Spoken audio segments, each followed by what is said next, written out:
وەکو مانگی پێشوو لە 121 لە موچەی فەرمانبەران دەبڕدرێت و سبەینێ موچەی وەزارەتی تەندروستی دابەشەکرێ، بەڵام وەکو فەرمانبەران لە کاردانەوەی ئەم ڕێکەوتنە دەیبینین لە سۆشیال میدیا، لە میدیا بەگشتی، لە قسەی خەڵک و فەرمانبەران بەگشتی هەر باشە بۆ گیرفانی خەڵک، بۆ بژێوی خەڵکو، بەڵام خەڵک چاوەڕوانی زیاتر و باشترە لە سەرکردایەتی سیاسی کورد لە حکوومەتی هەرێمی کوردستان. بەڕێزان، گرنگی ئەم ڕێکەوتنە دەبێت بۆ هەرێمی کوردستان بەدەر لە ڕۆداراییەکەی چی بێ و بۆ بەغدا دەبێت چی بێ؟ ئایا بەغدا ئەم ڕێکەوتنە گرنگە بۆ کابینەکەی مستەفا کازمی گرنگە؟ چ سوودێک لەمە دەبینێ مستەفا کازمی؟ تەنها ئەوەیە بڵێ من لەگەڵ کورد ڕێکەوتم یان خاڵی گرنگتر ناوەڕۆکی ورتر هەیە لەسەرم بابەتە؟ خۆ هەمیشە وتومانە ڕێکەوتن لە بەرژەوەندی خەڵکی کوردستان، لە بەرژەوەندی هەرێمی کوردستانە، بەڵام خۆ ناکرێت ڕێکەوتن بکرێ و هەردوو لایەنەکە لی سوودمەند نەبن، یەک لایەک لی سوودمەند بێ. لەگەڵ چاودێرێکی سیاسی قسە لەسەرم بابەتاکەین. لە تەورێکی دیکەشدا قسە لەسەر ڕووداوەکانی سووریا و پێکدادانی نێوان هێزەکانی سووریا و هێزەکانی ئەمریکا دەکەین و باز لە دۆخی سووریا بەگشتی ئەەکەین، بەرەو چۆ ئەچێ، چی دەبێ و ئەوەی کە ئێستا لەسەر ساحەی سیاسی لە سووریا هەیە چییە و هۆکار چییە و بەرەو چۆ ئەچێ. بەڕێزان، لە تەوری یەکەمدا میوانداری بەڕێز بەرزان شێخ عوسمان چاودێری سیاسیمان کردووە، هەروەها ڕۆژنامەنووس کە ڕاستەوخۆ بە سکایپ و لە ئەڵمانیاوە لەگەڵمانە بێ. کاک بەرزان، ئەم کاتۆ باش سپاس بۆ بەشداریت لە گەرما و گەرم. سەرەتا ئەمەوێ خوێندنەوەی ئێوە بۆ ڕێکەوتنەکە بزانم، وەکو چاودێرێکی سیاسی، وەکو ڕۆژنامەنووسێک، وەکو کەسێک کە لە بەغدا ماوەیەکی زۆر لە سەرۆکایەتی کۆمار کارت کردووە، چی دەخوێنیتەوە لەم ڕێکەوتنە لەم دۆخەی ئێستا؟ زۆر سوپاسانەکەم، ئەم کاتەی ئێوەش باش و ئەم کاتەی بینێرانی بەڕێزیش باش. پێش هەموو شتێک لە ساڵی 2012 بەدواوە، لە بدایەتی 2013 بەدواوە با بڵین، گرژی و ئاڵۆزیە کەوتە نێوان هەرێمی کوردستان و حکوومەتی فیدرالی عێراق. کێشەکانیش مەسەلەی داهات و کۆمەڵێک ڕێکەوتنی ترکە حکوومەتی فیدرالی ئاگای لێ نەبووە، چونکە حکوومەتی فیدرالی بە پێی مادەکانی دەستور، بە پێی مادەی 110 کە ڕسمی سیاسەتی خارجی ئەوانە لە دەستی حکوومەتی فیدرالیایە، ئەو ڕێکەوتنانە بەبێ ئاگاداری حکوومەتی فیدرالی بووە. کۆمەڵێ فرۆشتنی نەوتی لێکەوتەوە لە دواترا. هاتی لە ساڵی 2014 مشکلەی داعش هاتە پێشەوە. ئەمە وای کرد ڕۆژ بە ڕۆژ پەیوەندیەکانی نێوان هەرێمی کوردستان و حکوومەتی فیدرالی ئاڵۆز بێت. جا ئەمەوێ لێرەیە ئاماژە بە خاڵێکی سەرەکی بکەم. هەموو ئەم هۆکارانە پابند نەبوونە بە ڕێکەوتنەکانی پێشوو کە کراوە، پابند نەبوونە بە دەستور. یعنی هەردوو لە ئینسان بە وجدانەوە قسە لەسەر مەسەلەکان بکە، هەردوو لە هەم حکوومەتی هەرێمی کوردستان لە ئاست ئەرکەکانی خۆیدا بەرامبەر بەو دەستورەی کە سەرکردایەتی سیاسی کوردستان پەسەندی کردبوو، گەلی کوردستانیش لە هەر سێ پارێزگاکەی ئەو کاتەی هەرێمی کوردستان کە ئێستا 4 پارێزگایە لەگەڵ ناوچەکانی ترا دەنگیان بۆ ئەو دەستورە داوە. ئەرکی کە ئەو دەستورە کە مافی خەڵکی کوردستانی تایە و کە مافی حکوومەتی هەرێمی تایە، طبعا لە بەرامبەریشە ئەرکی هەیە. جا حکوومەتی هەرێمی کوردستان لە ئاست ئەرکەکانیە خاوخلیجک بووە، پابند خۆی وەکو پێویست بەدەنگەوە نەچووە. لە هەمان کاتیشە حکوومەتی فیدرالیش لە ئاست ئەو مافانەی کە بۆ هەرێمی کوردستان، بۆ حکوومەتی هەرێمی کوردستان، بۆ خەڵکی کوردستان چەسپێنراوە لە دەستورەکەی ساڵی 2005دا، ئەرکەکانی ڕانەپەڕانەوە. ئەمە هەمووی کەڵەکە بووە مادەیەک دوو مادەیتر لە هەموو مادەکانەوە پیاوەرە. ئەمە پابند نەبوون ئەم کێشانەی دروست کردووە. ئێستاکە زۆر ئێمە ناچینە تەفاسیر و زۆر ڕابردووە خەتای کێیە، خەتای وەکو باسم کەم بە وجدانەوە، بەشێکی خەتای حکوومەتی هەرێمی کوردستانی تایە، بەشێکیشی خەتای حکوومەتی فیدرالی تایە. ڕۆژ بە ڕۆژ بارودۆخەکان ئاڵۆزتر بوو. ئەو بوو کە بینیمان بە تایبەتی لە دوای مەسەلەی ڕیفراندۆمە و لە دوای سەربەخۆی ئابوووریەوە کە زۆر بەس بەڕاشکاوە نابێ بڵێ کە دەرکەوت بەرنامە و پلانەکەی ئابووری سەربەخۆ مافێکی ڕەوای خەڵکی کوردستانە، بەڵام کاتەکەی وادەکەی کاتێکی نەکوجا و خراپ بوو. ئەویان لایەنێکی ترە ڕەنگە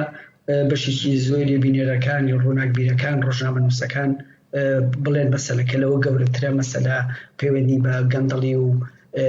ئەوەی کەیتر باسیەکەن نەوت فرۆشتنە بۆ جیفانی ئەوان لایەنێکی من لەو بارەیەشەوە قسەی خۆمان کردووە، بەڵام لەبارەی ئەم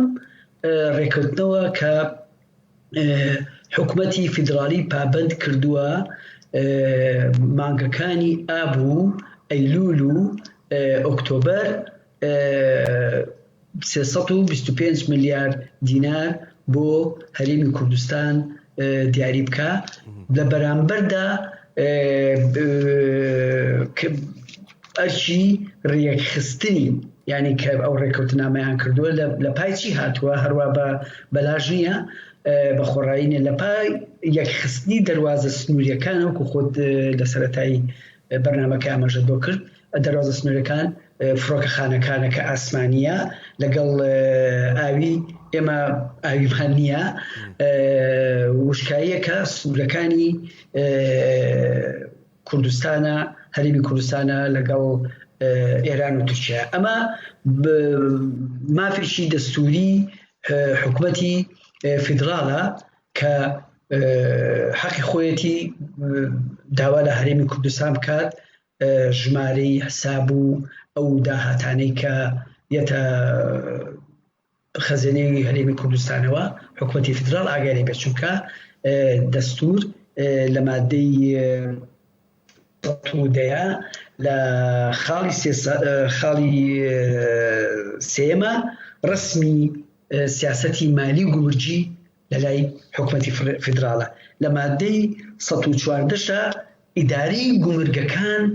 بە هەماهەنگی ئەکرێ لەگەڵ حکوومەتی فیدراڵی و حکوومەتی هەرێمەکان و مەحافەزەکانە. جا ئەم گرنگی ئەم ڕێکەوتنە لەوەیە زەمینە خۆشەکە بۆ نیازپاشی، بۆ ئاشبوونەوە، بۆ ڕێکەوتنەوەی ئەوەی کە لە ڕێکەوتنەکەیە هەیە، یعنی ئەوەی کە لە ڕێکەوتنەکەیە هەیە باز لە وزە و نەوت ناکرێ، یعنی پێ دوایە ئەمیان هەڵگرتووە بۆ دانوستانەکانی داهاتوو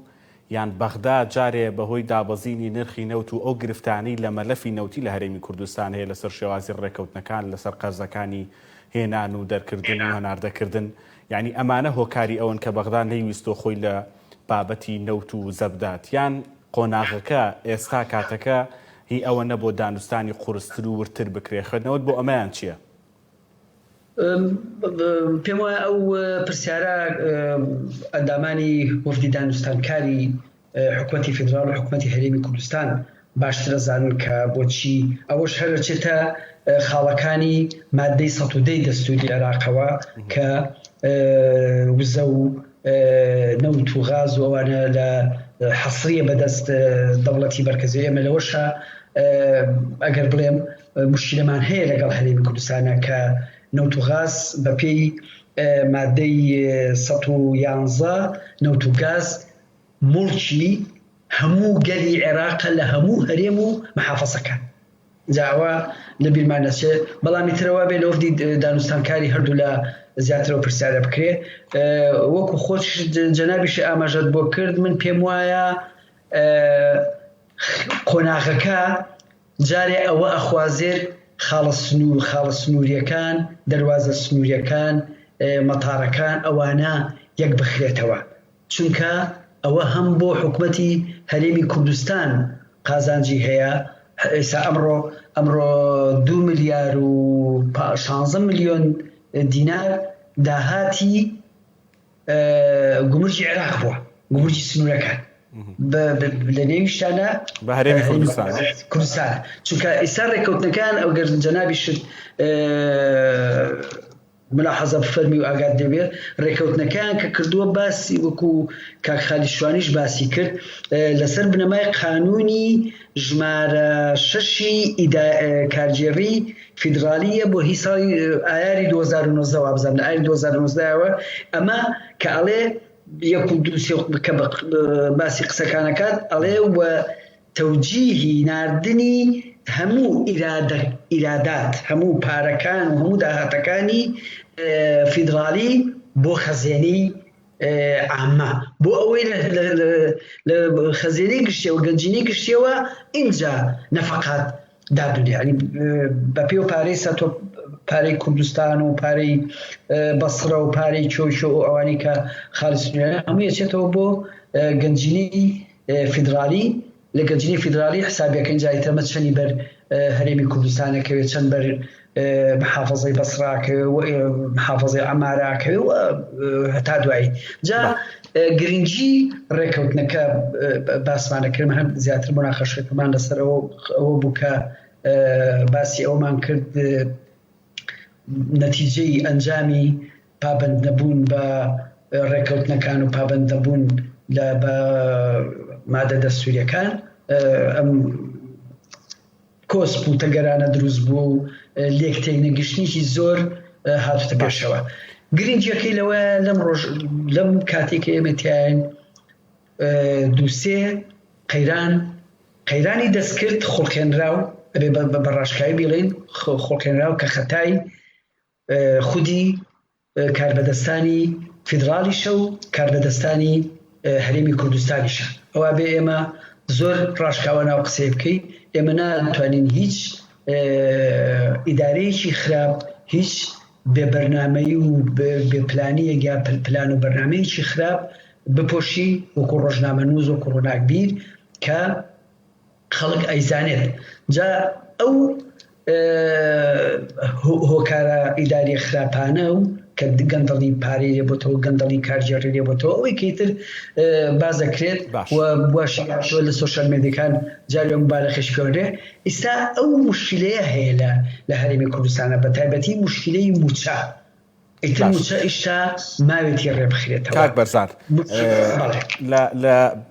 فەیسبوک مەجید محەممەد ئەڵێ کازمیوێ بە سیاسی کوردیەکان بڵێ من لێەوە زیاتر خەمخۆری میلەتی کوردم و لەلایەک تریش کازمی لە بەردەم هەڵبژاردننی وڵاتەکەیەتی ئەوێ کەسپی دەنگی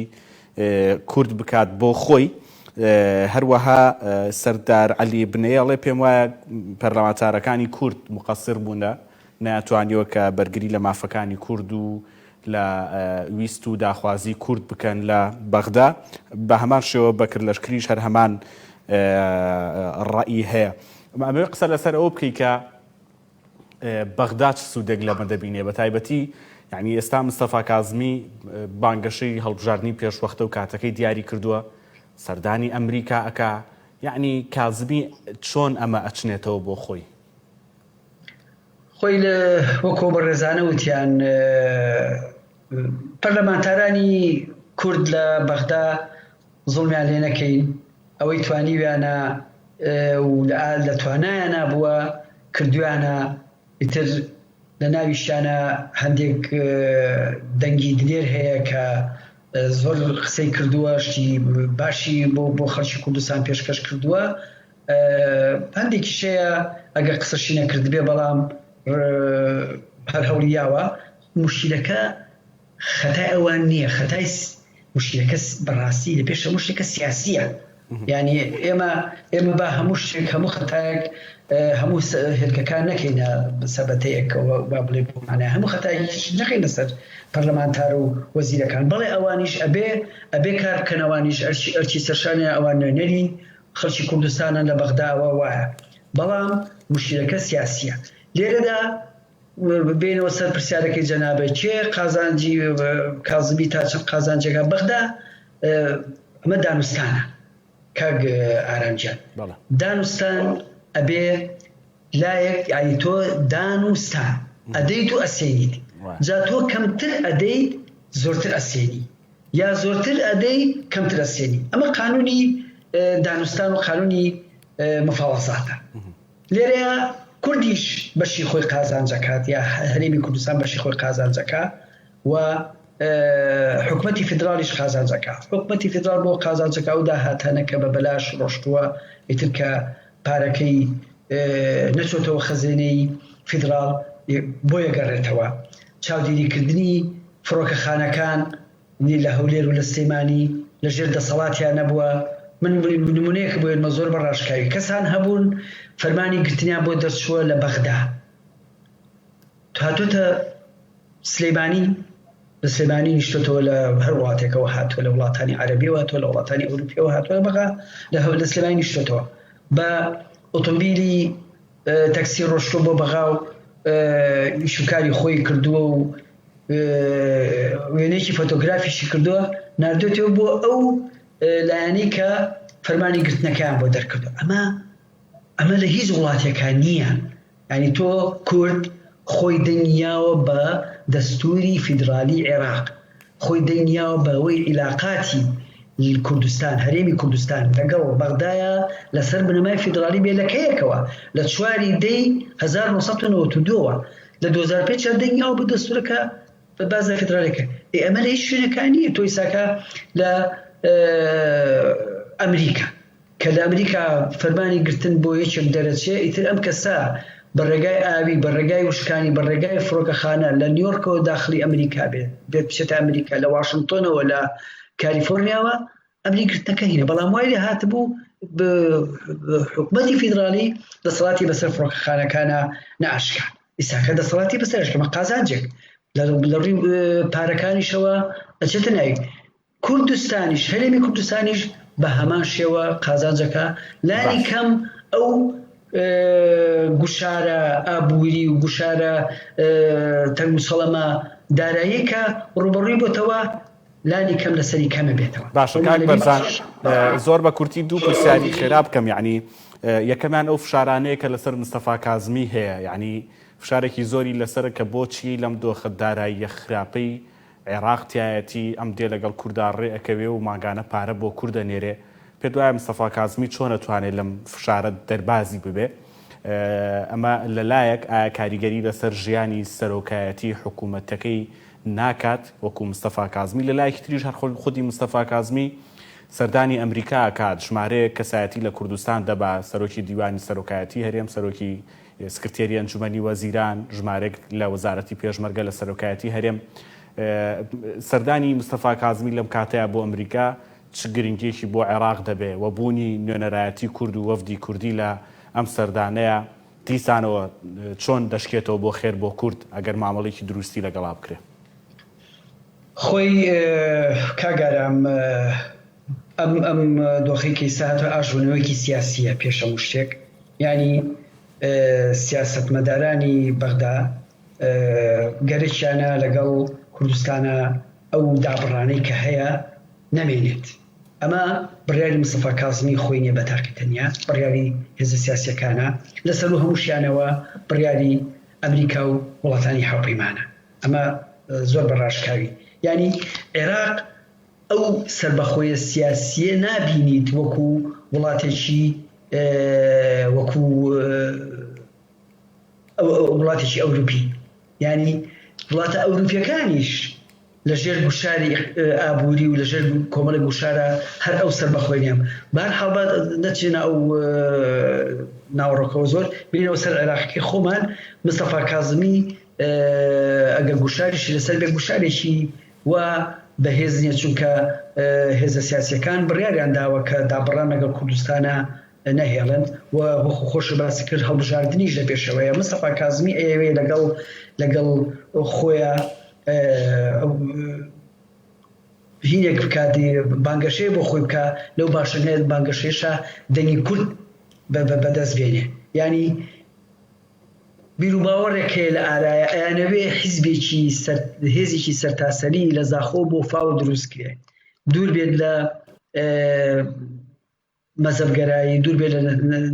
قەو بچێتی دەتەوەیەتی دوور بێت لە هەمووینە حیزبێکی دیموکراسی سەرتاسەری بێت مستەفا کازمی سانوێنەرایەتی ئەو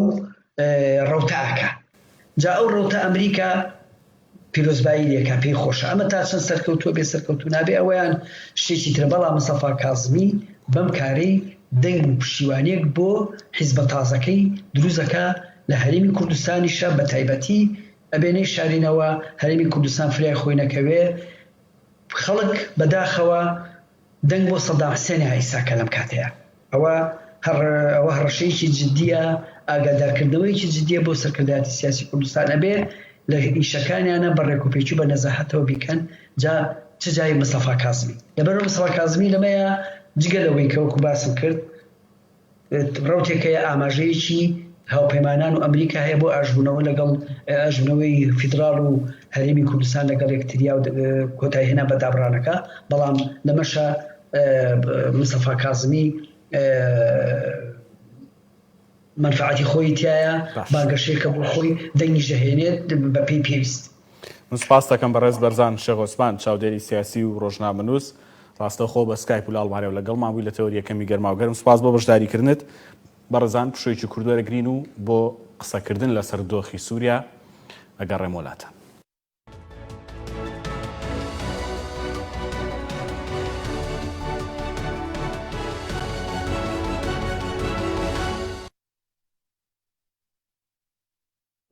ڤایرۆسی کۆرۆنای نوێ کۆڤید-19 چییە؟ ڤایرۆسەکە بۆ یەکەم جار لە شاری ووهان لە چین سەری هەڵدا و دواتر لە ئەوروپا و ڕۆژهەڵاتی ناوەڕاست بڵاوبەوە. نیشانەکانی ڤایرۆسەکە هەناسەتەنگی و هەوکردنی قورگ و لوتە. سەرەتا ڤایرۆسەکە لە ئاژەڵەوە سەری هەڵدا و گوازراوەتەوە بۆ مرۆڤ. گواستنەوەی ئەم ڤایرۆسە لە مرۆڤێکەوە بۆ مرۆڤێکی تر دەبێت لە ڕێگەی پەیوەندی ڕاستەوخۆ و پریشکی پژمین و کۆکا. نیشانەکانی ڤایرۆسەکە بریتین لە بەرزبوونەوەی پلەی گەرمی جەستە، کۆکا، هەناسەی توند و ڕەنگە هەوکردنی سیەکانیشی بەدواوە بێت. چۆن دەتوانین خۆمان لە ڤایرۆسی کۆرۆنای نوێ بپارێزین؟ دەستشوشتن بە ئاو و سابوون هەر جارێک بۆ ماوەی 20 بۆ 30 چرکە. داپۆشینی دەم و لووت لە کاتی پژمین، باشکۆڵاندنی گۆشت و هێلکە، دوورکەوتنەوە لە هەر کەسێک کە کۆکە و پژمینی هەبێت، خۆ بە دوورگرتن لە شوێنە قەرەباڵخ و داخراوەکان. لە کاتی هەستکردن بە هەر یەکێک لە نیشانەکانی ئەم ڤایرۆسە سەردانی نزیکترین بنکەی تەندروستی بکە. لە کاتی گەشتکردن ئەم ڕێنمایانە جێبەجێ بکە. بەکارهێنانی ماسکی دروست لە کاتی گەشتکردن، دەست نەدان لە دەسکی دەرگا و دیوار. لە کاتی ڕیزگرتن دوور بۆستن لەو کەسانەی لە دەورتانن. بەردەوام بەکارهێنانی پاکشکەرەوەی دەست. بە هیوای تەندروستی باش بۆ هەمووان.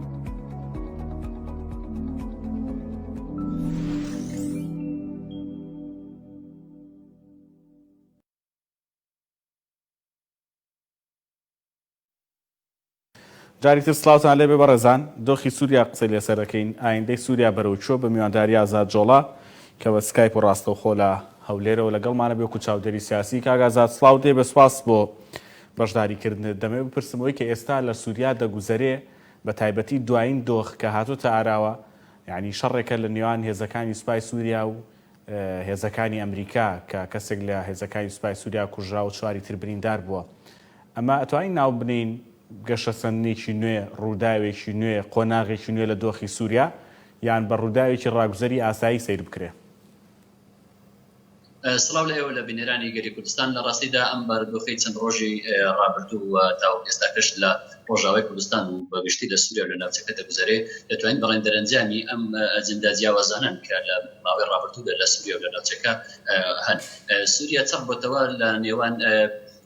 پێک دادانی بەرژەوەندە جیاوازەکانی ناوچەکە بە تایبەتی وڵاتانی هێزی ئەمریکا و رووسیا و ئێران و تورکیا و سووریا و وڵاتانی تریش لە ناوچەکە و تەنانەت ئیسرائیلیش زائیدەن وڵاتە عەرەبیەکانی تر هەموو ئەمانە دەتوانین بەرژەوەندی گەورە و دشبەیەک و ناکۆکن لە ناوچەکەدا لە ناوچەیەکی دیارکراودا بەریەککەوتون. ئێستا بارودۆخەکە بەگشتی لە ناوچەی ڕۆژهەڵاتی کوردستان بەرەو جۆرێک لە یەکلابوونەوە و یەکلابوونەوەی کێشەکان و بابەتەکان ئەجەندا سیاسیەکان دەچێت بۆیە دەتوانین بڵێن لە ئێستادا بەریەککردنەکان زیاترن ئەوەی کە دوێنێکە ئەمڕۆکەشە ڕوویداوە ئەم پێکدادانەی لە نێوان هێزەکانی سووریا لە بازگەیەکی قامشلو لەگەڵ هێزە هاوپەیمانەکان ئەمە کاردانەوەی دەبێ و گرینگە و هەروەها لە باشووری ئیدلی بێشانی دووبارە هێزە چەکدارەکانی سەر بە تورکیا فڕۆکەیەکی بێفڕۆکەوانی رووسیایان خستۆتە خوارەوە ئەوە تۆپبارانی هێزە سوودیەکانیان کردووە لە بەرامبەرشدا هێزە سوودیەکان وەڵامی چەکدارەکانی ئیدلیبیان داوەتەوە کەەوە تورکیا پشتیوانیان لێ دەکات دەتوانین بڵێن یعنی لە یەک کادا لە سووریا دوو بەریەکەوتنی دش بە یەک هاتۆتە ئاراوە لەلایەک لەگەڵ هاوپەیمانان بە سەرۆکاتی ئەمریکا و لەلایەکی تریش هێزە چەکدارەکان ئەوانەی پاپشتی تورکیا دەکەن لەگەڵ هێزی رووسیا و حکوومەتی سووری ئەمانە دەتوانین بڵێن زیاتر ناوچەکەی ئاڵۆز کردووە بە تایبەتیش دۆخی تورکیای لە سووریا کاردانەوەی هەردوو ڕووداوەکە چین کاردانەوەکان ئەمریکیەکان چۆن کاردانەوەیان هەیە و ڕووسیەکانیش چۆن کاردانەوەیان هەیە لە ساڵانی ڕابردوودا هەر لە بینی تورکیا و رووسیا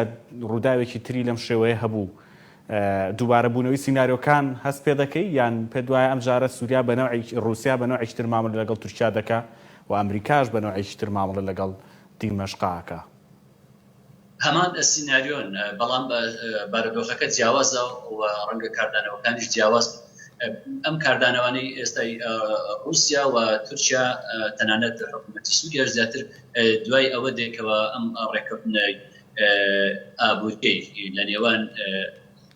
هێزی سووریا دیموکرات لەگەڵ حکوومەتی ئەمریکا کۆمپانیایەکی نفتی ئەمریکی هاتە ئەرەوە ئەمە زیاتر بارودۆخەکەی لە ڕۆژئاوای کوردستان و لە سووریا و روژاندووە زۆرێکەوە بە ئاشکرا تورکیا و سووریا و ئێران و رووسیاش ئەوان ناڕزایەتی خۆیان بەرامبەر ئەم ڕێکەوتنە ئابووری ڕاگەیان بەم ڕێکەوتنە ئەم ڕێکەوتنە ئەوە دەردەخاکەوە ئەمریکا ناوێت بە ئاسانی لە ناوچەکە دەربچێت لە کاتێک بە بەردەوام داوای رووسیا و داوای سووریا ئەوە بووکەوە ئەمریکا لە ناوچەکە دەربچێت بەڵام کاتێکەوە ڕێکەوتێکی 25 ساڵی لەگەڵ هێزە خۆجیەکانی ئەوێن درێ دەکات ئەوە بەمانای مانەوەی ئەم هێزی ئەمریکایە و دەست بە سەداگرتنی ئابووری ناوچەکەیە کە ئەمەش لە لای دیمەشق و لە لای رووسیاەوە هێڵی سوورە و تورکیاش ئەمە بە پشتیوانی لە کوردەکان دەزانێت بە هەموو شێوەیەکە تورکیا دژی ئەم ڕێکەوتنەوە وەستاوەتەوە کاری بۆ دەکات بە تایبەت لە ڕێگای سووریا و لە رووسیاوە کار بۆ هەڵوەشانە و دژایەتیکردنی ئەم ڕێکەوتنە دەکات ئەمە لەلایەکی تریشەوە ئەمریکا ئێستا لە هەوڵی ئەوەدایە هەم بەرژەوەندی ئابووریەکان بپارێزێ و هەم لە ناوچەکە وجودی زیاتر بێ لە گۆڕانکاریانی لە ڕۆژهەڵاتی ناوەڕاست هەن چونکە گۆڕانکاریەکان تەنها هەر سووریا ناگرێتەوە ئێستا لە ڕۆژهەڵاتی ناوەڕاست گۆڕانکاری لە ناوچەکەدا لە ئارایە لە سیاسەتی عرب بەگشتی بەرامبەر تورکیا ئەم هاوشتنەی تورکیا بۆ سووریا بۆ عێراق بۆ لیبیا ئەو بژیانی ئێستا لەگەڵ یۆنان هەیتی و بەم دوایانە ڕێکەوتنی ئیمارات لەگەڵ ئیسرائیل هەموو ئەوانە گۆڕانکاری گەورە لە ناوچەکەدا و مەسەلەی ئەو دژایەتیکردنی ئەمریکا لە ناوچەکە و بە تایبەتی بۆ بەرتەسەکردنەوەی زیاتری تەهران هەموو ئەم بەرژەوەندیانە دەتوانین بڵێن لە ناوچەکەدا لە سووریا بەجێ کردوون بۆیە ئەم بارودۆخی ئێستا هێناتە ئاراوە ئەوەی کە پەیوەستە بە کوردەوە لەوێن دەرێ دەتوانین بڵێن باشە کاگازات بەر لەوەی باسی وێنە گشتیەکە بۆ کورد بکەی بەڵام لەسەر ئەو ڕێکەوتنی کۆمپانیا نەوتی ئەمریکانە و کورد لەوێ کە مەزلوم کۆبانی وەکو جەنەڕاڵێکی کورد لە ڕۆژئاوا ئیمزای کردووە لەوەی کۆمپانیا نەوتیەکان یعنی دوو لێکدانەوەی جیاواز هەبوون لەکدانەوەکان ئەوە بوون یعنی مەرج نییە کە کورد ڕێکەوتی لەوێ کۆمپانیای ئەمریکا کردیتر کورد پارێزراوە لە سووریا ئەبەی چەک بوو لە لێکدانەوەکانێکی دیکەشیانەوە بوو یعنی ئەیانوت نەخێر نەک کورد پارێزراو نیە نەکبەتی زیاتر بۆ کوردەیەنێ کامیان تا ئێستا ڕاستە کورد لە ڕۆژئاوای کوردستان تا ئێستاکە هیچ دۆستێکی ڕاستەقینەی نییە لە ناوخۆی سووریاوە نە لە هەرێمایەتی و لە جیهاندا ئێمە بینیمان ئەمریکا پشتی لە کورد کرد لە کاتێکداکەوە لە شەڕی داعش سەرکەوتوو براوە بوون و ئەمریکا خۆی قیادەی هاوپەیمانانی شەڕی دژی داعشی کرد و لەم هاوپەیمانیەکەشدا کورد بەهێزترین هاوپەیمانی ئەمریکا بوون لە کۆتایی شەڕەکەدا بینیمان ئەمریکا لە خولفەیەکونێکدا پشتی لە کورد کرد و ئەم داگیرکاری کە هاتە پێشەوەی دەوڵەتی تورکیا بۆ نەو خاچی سووریا بە پشتیوانی و ڕەزامەندی ئەمریکا بوو ئەمە لەلایەکی تریشەوە بینیمان رووسیا چۆن هاوکاری تورکیا بوو بە پشتیوانی رووسیا تورکیا هاتە ناو ئەفرین و ئەفرین داگیرکە و کورد لەوێ چی بەسەر هاتوو تەنانەت لە ئێستاشدا لە ئۆپەراسیۆنی هاوبەش دەکەن تورکیا و رووسیا لە گرێسپی و لە سەرەکانی و ناوچەکانی تر تاوەکو ئەوی دوێنێکە لەم خەتی M4 هەلیکۆپتەرێک خراوەتە خوارەوە ئەمانە ئەوەمان پێ دەڵێکەوە هیچ کام لە هێزە جیهانیەکان هێزەکانی جیهان و نە تورکیا و نە دیمەشق و نە ئێرانیش کە ئەوانە هەموو وجودیان هەیە لە ڕۆژاوای کوردستان لە سووریا لە کەسیان پاڵپشتی لە کورد ناکەن وەک مەسەلەیەکی سیاسی مافی ڕەوای بینێتەوەیەک ئەوەی کەوا پشتیوانی کوردی کردبێت تەنها کاتی بووە بۆ یاخود دەبێت بڵێن لە توارچەوەی مەسەلە مرۆییەکە یان لە توارچەوەی بەکارهێنانی هێزی سەربازی هەڵسوکەوتیان لەگەڵ کورد هیچ کام لە وڵاتانەی لە سووریا وجودیان هەیە ڕۆڵیان هەیە کاریگەریان هەیە کەسیان لەگەڵ پاراستنی مافی نێتەوەی و نیشتیمانی کوردنی دان بۆ دابنن کە کوردستانێک هەیە پارچەیەک لە کوردستان سووریایە و گەلێک هەیە بە ناوی کورد و مافی چارەی خۆنووسی هەیە کەس تا ئێستا کە نە ئەمریکا و نە رووسیا و نە تورکیا و نە ئێرانیش و هەتا دیمەشقش کەس دانیان بەو مافەڕەوانە دانەناوە ئەوەی دەمێنێتەوە لە نێوان ئەم ئاڵۆزیەکە لە سووریا لە نێوان پێکدادانی زنتێزەکان لە سووریا لە ئارادایە کورد ڕۆڵی هەبووە زیاتر ڕۆڵەشی سەربازی هەبووە ئەوەی کە ئێستا هاتوۆتە پێشەوە دەتوانین بڵێن ڕۆڵی ئابووریش هاتە پێشەوە ڕۆڵی ئابووریەکەی بەوەیەکەوە ئەو ناوچانەیەکەوە هێزە کوردیەکان تێدانە دەوڵەمەندە بە مەسەلەی نەوت و کانزاکان و هەندێک سەرچاوی ئاویش بۆیە ئەمریکاش وجودی ئەمریکا لە ناوچەکە یەکەم شت بۆ بەرژەوەندی ئابووریەکە یا ئینجا بۆ بەرژەوەندی پاراستنی ئاسایشی نێتەوەی خۆی لەم خاڵەدا لەگەڵ کورد یەک دەگرێتەوە هەر ئەمەشە بۆتە هۆکاری ئەوەی کەوا ڕێککەوتنی ئابووری بۆ ماوەی 25 ساڵ لەگەڵ دەسەڵاتی کوردی لە ڕۆژاوای کوردستان جێبەجێ بکە باشە دەسەڵاتی کوردی لە ڕۆژئاوا یعنی سوود لە ئەزمموی باشوور وەربگرێ بۆ ئەوەی جادیوە ئیجابەکەی دەبینە یا سلبەکەی بۆی ئایندەی وەکو باشوور نەبێ بەداخەوە ئێمە لە باشوور ئەزمونێکی جوانن نیشان نەدا لە حکمڕانی و لە پرۆسەی نەوت و ئابووری و لە سیاسیشدا دیپلۆماسیشدا تاوەکو هیچ پارچەیەکی تر سوود لە ئەزمموی ئێمە وەربگرن خۆزگەوە نەبایە بەڵام دەکرێت سوود لەوە وەربگرن لە مەسەلەی نەوت ئێمە لە باشووری کوردستان ئێستا گرێبەستی 50 ساڵەمان لەگەڵ تورکیا هەیە گرێبەستی 25 ساڵەمان لەگەڵ ڕووزنەوەت هەیە هەموو ئەوانە وە دەشبینین حاڵی خەڵکی کوردستان لە ڕووی ئابووریەوە چۆنە و لە مەسەلەی نەوت هەرێمی کوردستان زەرری کردووە نەقازاند و حکوومەتی بەغداشمان لە خۆمان کردووە و ئەوانی تریش هیچ سوودی بۆ کرد نەبوو مەسەلەی نەوت بۆ مەسەلەی ئابووری سەربەخۆ ئەوەی لە ڕۆژاوای کوردستان لە مەسەلەی نەوت گرێبەستە نەوتەکەدا دەکرێت جیاوازەکە لەوەیە ئەمریکا فەرقی هەیە لەگەڵ تورکیا وڵاتێکە مەبەستی خۆی هەیە لەگەڵ گرێبەستی نەوتی لەگە هەرێمی کوردستان و مەبەستێکی سیاسیشی هەیە نەکەر ئابووری ئەوەی کە تورکیا کردویەتی لەگەڵ هەرێمی کوردستان بەرژەوەندە ئابووریەکەیە و تێکدانی لاوازکردنی نەهێشتنی ئەزمونە سیاسیەکەشە ینی جیاوازەکە لەوەیە بەڵام ڕەنگە ئەمریکا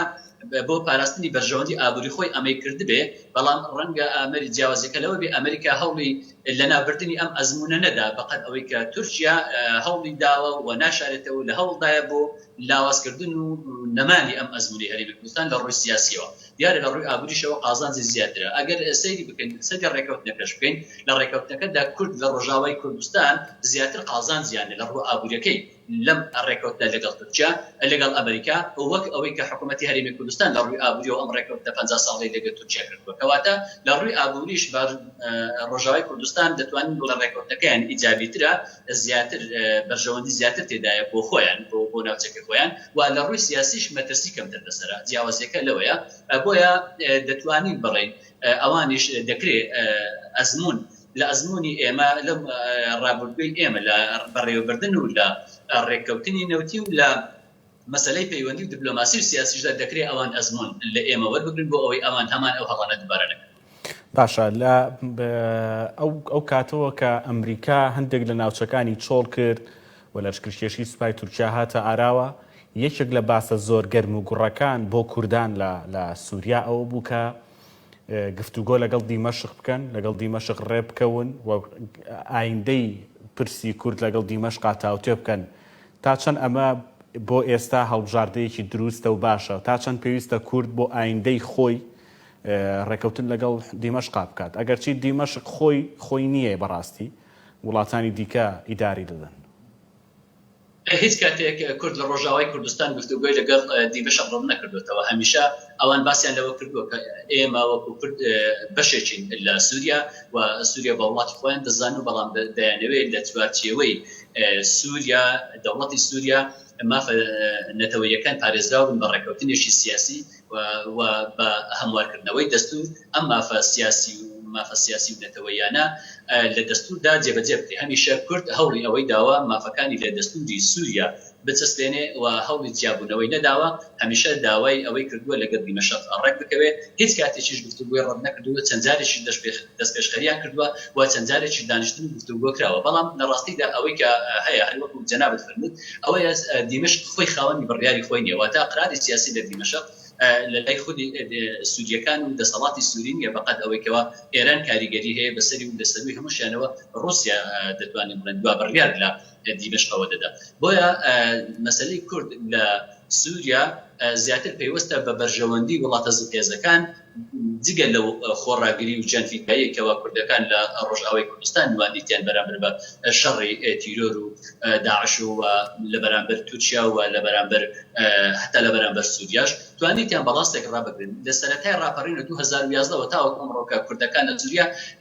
هەمیشە دید کردیان پەیوەندیشیان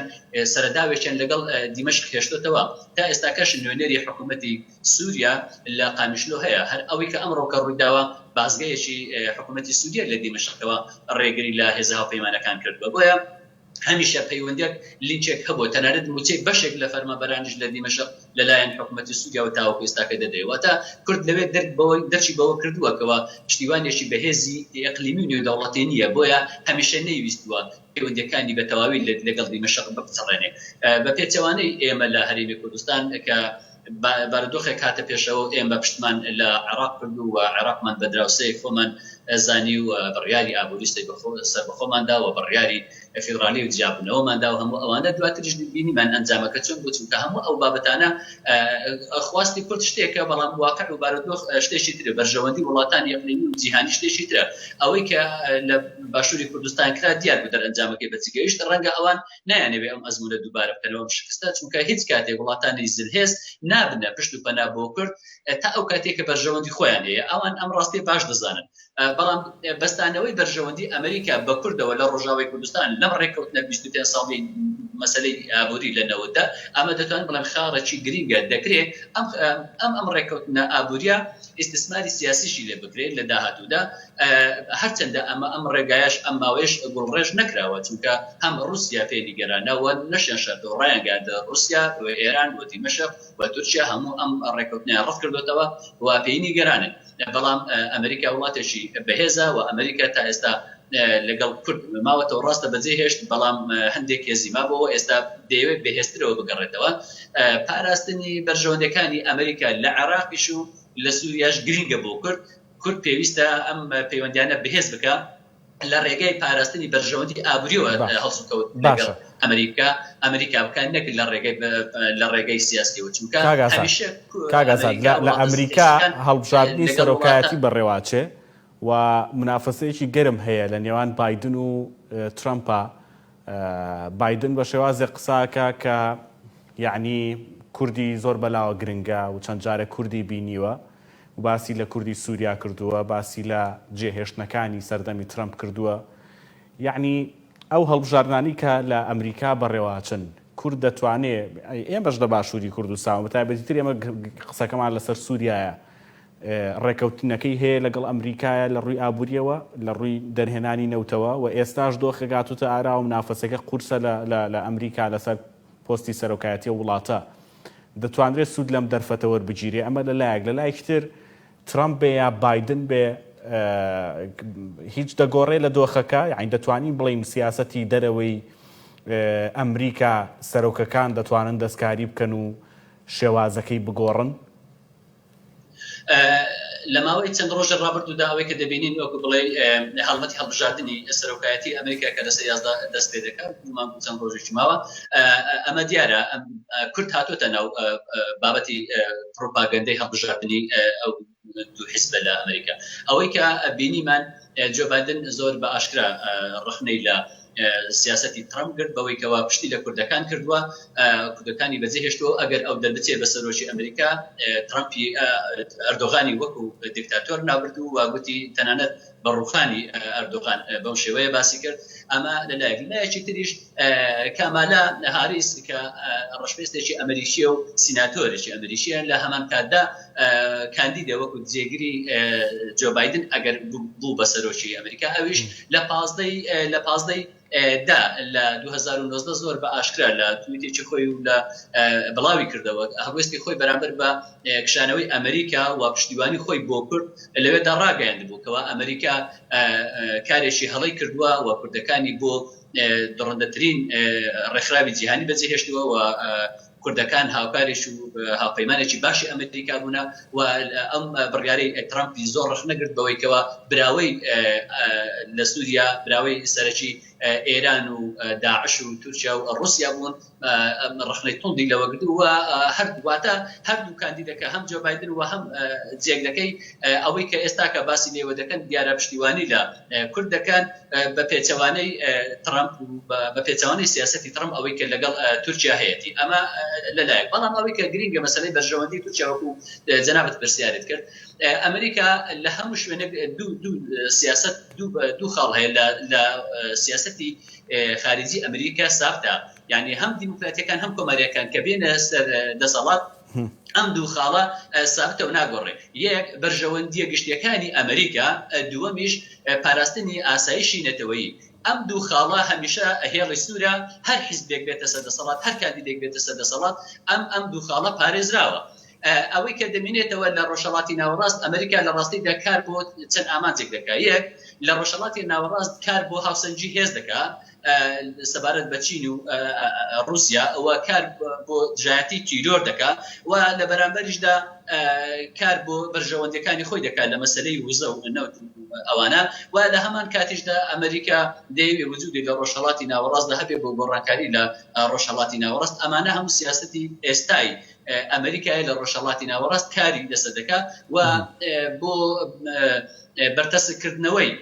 پێگە و هەژمۆنی شیعە بە تایبەتی کە ئێران قیادەی دەکات لێکوانە و زائیدەن بۆ پاراستنی ئیسرائیلیش لە ناوچەکە ئەمریکا بە ئاشکرا لە ڕۆژهەڵاتی ناوەڕاست بوویتە پارێزەرێکی سەرەکی دەوڵەتی ئیسرائیل ئەمانە ئامانجی گشتی ئەمریکا لە ڕۆژهەڵاتی ناوەڕاست بەڵام ئەوەی کە تایبەتە بە خودی ئەمریکیەکان و داخلی ئەمریکی و گەلانی ئەمریکا ئەم دوو خاڵەی وەکو باسم کرد پاراستنی بەرژەوەندی ئەمریکا و پاراستنی ئاسایشی نەتەوەی ئەمریکا هەر بۆیە ئەمریکا یاریەکانی ئەمریکا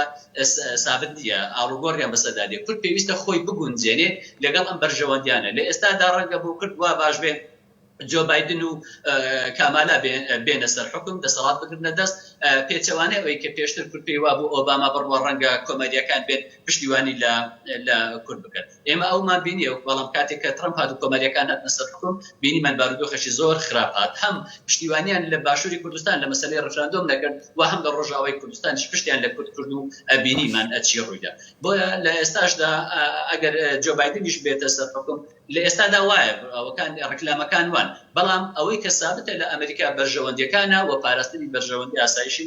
نەتەوەی ئەمریکایە بۆیە دەڵێم گرینگە کورد لە ڕوانگەی بەرژەوەندی ئابووریەوە هەم لە باشووری کوردستان هەم لە ڕۆژاوای کوردستانەوە مامەڵە لەگەڵ